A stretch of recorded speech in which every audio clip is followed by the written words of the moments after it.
ശിവകുമാർ, ശരിക്കും ഐ ഗ്രൂപ്പിനോടുള്ളൊരു അവഗണനയായി തന്നെ അബിൻ്റെ ഈ നിലപാടിനെ കണ്ടുകൂടെ? വലിയ അവഗണനയല്ല ഐ ഗ്രൂപ്പ് നേരിടുന്നത്. അതൊക്കെ ഇതില് കോൺഗ്രസിലെ ഇപ്പോഴത്തെ ഗ്രൂപ്പ് സമവാക്യം വെച്ച് നോക്കുമ്പോൾ ഈ OJ ജനീഷും പഴയ ഐ ഗ്രൂപ്പായിരുന്നു. അദ്ദേഹം മാളയിലെ ഒരു യൂത്ത് കോൺഗ്രസ് KSU പ്രവർത്തകനായിരുന്നു. അദ്ദേഹം ഐ ഗ്രൂപ്പുകാരനാണ്.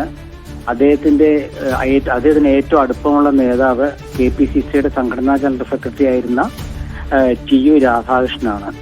അപ്പൊ വ്യക്തമായല്ലോ അദ്ദേഹം ഐ ഗ്രൂപ്പ് ആണോ ഇല്ലയോ എന്നുള്ളത്. പക്ഷെ കോൺഗ്രസ് ഇപ്പോഴത്തെ അവസ്ഥയിൽ അങ്ങനെ IA എന്നൊന്നും വേർതിരിക്കാൻ പറ്റില്ല. എല്ലാവർക്കും അവനവന്റെ താല്പര്യമുള്ള നേതാക്കൾക്കൊപ്പം നിൽക്കുകയാണ്.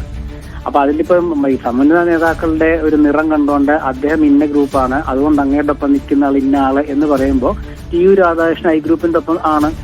അപ്പൊ TU രാധാകൃഷ്ണൻ ഐയിലത്തെ ഏത് ഗ്രൂപ്പാക്കിപ്പെടുത്താം? മാള ഐ എന്ന് നമുക്ക് പറയാൻ പറ്റില്ലല്ലോ. അപ്പൊ അതൊന്നും യാതൊരു അർത്ഥവുമില്ല. പക്ഷെ യൂത്ത് കോൺഗ്രസിന്റെ നേതാക്കൾ എല്ലാവരും തുല്യരായിരുന്നു. ഒരു 5ഓ 6ഓ നേതാക്കൾ തുല്യരായി വന്നിട്ടുണ്ട്. ആ തുല്യ ഒരാളെ തെരഞ്ഞെടുത്തു, ഒന്നാമതായിട്ട് തെരഞ്ഞെടുത്തു എന്നതാണ് ഇപ്പോഴത്തെ കാര്യം. അതിലൊരുപാട് ഘടകങ്ങൾ നോക്കിയിട്ടുണ്ട് കോൺഗ്രസ്. അതായത് പഴയ കാലത്തെ പോലെ അല്ലല്ലോ. കാരണം ഏത് വിഷയത്തിലും കോൺഗ്രസ് ഒരു നിലപാട് സ്വീകരിച്ചാൽ അത് നല്ല നിലപാടാണെങ്കിലും മറ്റേ മതേതര നിലപാടാണെങ്കിലും എന്ത് സ്വീകരിച്ചാലും അതിനെ വിമർശിക്കാനായിട്ട് എതിർ കക്ഷികൾ വേറെ ചില വിഭാഗങ്ങളെ രംഗത്തിറക്കാറുണ്ട്. അപ്പൊ അങ്ങനെ വിവാദം കൊണ്ടുവരാറുണ്ട്.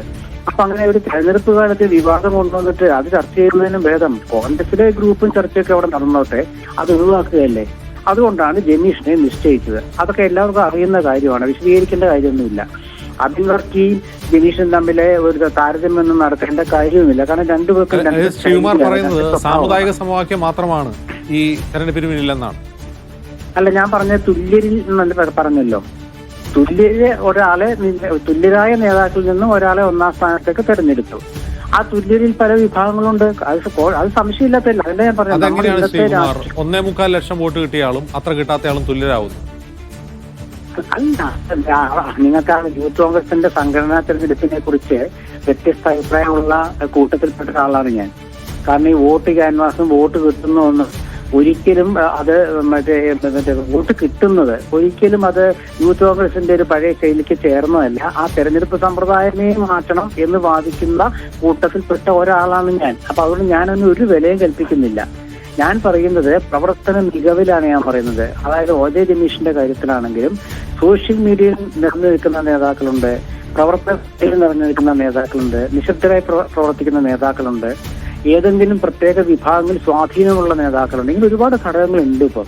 അപ്പൊ അങ്ങനെ വരുമ്പോൾ അതിനോട് കോൺഗ്രസ് എന്ന് പറയുമ്പോൾ വെച്ചാൽ കോൺഗ്രസിനെ വിമർശിക്കാൻ വളരെ എളുപ്പമാണ്. കാരണം പഴയ കാലത്തൊട്ട് കോൺഗ്രസ് അങ്ങോട്ട് നിലപാട് സ്വീകരിച്ചിരുന്നു. എല്ലാ സമുദായങ്ങളെയും ഉൾപ്പെടുത്തിക്കൊണ്ടുള്ള ഒരു നിലപാട് സ്വീകരിച്ചിരുന്നു. ആ നിലപാടിലെ ഒരു ചെറിയ വ്യതിയാനം വരുത്താൻ ശ്രമിച്ചാൽ കണ്ടില്ലേ ഞങ്ങളെ ഒഴിവാക്കി, അത് അവര് പറയില്ല, പക്ഷെ അത് വേറൊരാളെ കൊണ്ട് പറയിപ്പിക്കും. അങ്ങനെ രാഷ്ട്രീയത്തിന്റെ ഇതങ്ങ് ഈ ഒരു കോലാഹലം ഒന്ന് സൃഷ്ടിക്കും. അപ്പൊ അതുകൊണ്ട് നല്ല തീരുമാനം എടുത്താൽ പോലും വിമർശനത്തിലേക്ക് അത് മാറ്റിയെടുക്കും. അപ്പൊ അതൊന്നും ഇല്ലാതിരിക്കാൻ വേണ്ടിയാണ് ഇങ്ങനെ ചെയ്തത്. അതില് എതിർപ്പ് വരും, സംശയമില്ലാത്ത കാര്യമാണ്. അബിൻ വർക്കിക്ക് എതിർപ്പ് വരും. കാരണം അബിൻ വർക്കി വളരെ മികവാർന്ന രീതിയിലെ പോലീസിനോട് കയർത്ത് യൂത്ത് കോൺഗ്രസിന്റെ സമരമുന്നേറ്റത്തെ നമ്പർ 1 പോരാളിയാണ്. അപ്പൊ അദ്ദേഹത്തിന് അതിൽ അതിർത്തി വരും, സംശയമില്ല. പക്ഷെ അത് ഐ ഗ്രൂപ്പിന്റെ അതിർത്തി എന്ന രീതിയിൽ വരുമ്പോഴാണ് OJ ജനീഷ് ഏത് ഗ്രൂപ്പാണ് എന്നുള്ള തർക്കം വരുന്നത്. അത് അബിൻ വർക്കി പറയുന്നതും അതുപോലെ തന്നെ ഈ മറ്റേ യൂത്ത് കോൺഗ്രസ് പ്രസിഡന്റ് സ്ഥാനത്തേക്കുള്ള ആ ഒരു താല്പര്യത്തിൽ പിന്നിലേക്ക് പോയവർക്കൊക്കെ അഭിപ്രായം വരും. അത് ഏത് രാഷ്ട്രീയ പാർട്ടിയിലും വരുമല്ലോ. നമ്മുടെ CPM തന്നെ ഇപ്പൊ വിവാദപുരുഷനായിട്ടുള്ള പത്മകുമാർ എന്തുകൊണ്ടാണ് CPM സംസ്ഥാന കമ്മിറ്റി അംഗത്തിന്റെ ഒരു പ്രശ്നം വന്നപ്പോൾ അവിടെ പൊട്ടിത്തെറിച്ചത്? അപ്പൊ അതിലൊന്നും ഒരു പുതുമയല്ല കാര്യമല്ല. അത് ഞാൻ പറഞ്ഞ തുറന്ന് പറയണമില്ലായിരുന്നു. തുറന്ന് പറയുമ്പോഴാണ് അതിന് തീരുള്ളൂ. ഇത് ഉള്ളിൽ വെച്ച് പഴയ കാലത്താണെങ്കിൽ അതല്ല. ഗ്രൂപ്പ് അടിസ്ഥാനത്തിലാണെങ്കിൽ ഉമ്മൻചാണ്ടി ഒരു കാര്യം പറഞ്ഞാൽ അത് ഈ ഗ്രൂപ്പ്, കരുണാകരൻ ഒരു കാര്യം പറഞ്ഞാൽ അത് ഐ ഗ്രൂപ്പ്, അല്ലെ പിന്നീട് രമേശ് ഒരു കാര്യം പറഞ്ഞാൽ അത് ഐ ഗ്രൂപ്പ്. ഇപ്പൊ അതല്ല. ഇപ്പൊ ഉമ്മൻചാണ്ടിയുടെ ഒപ്പം ഗ്രൂപ്പ് എന്നുള്ളത് ഇല്ല. എ ഗ്രൂപ്പിൽ തന്നെ പല വിഭാഗങ്ങളുണ്ട്, ഐ ഗ്രൂപ്പിൽ തന്നെ പല വിഭാഗങ്ങളുണ്ട്. ഇപ്പൊ K മുരളീധരൻ ഐ ഗ്രൂപ്പിന്റെ 1ാം തരം നേതാവല്ല. അദ്ദേഹം എന്താ പറഞ്ഞത്?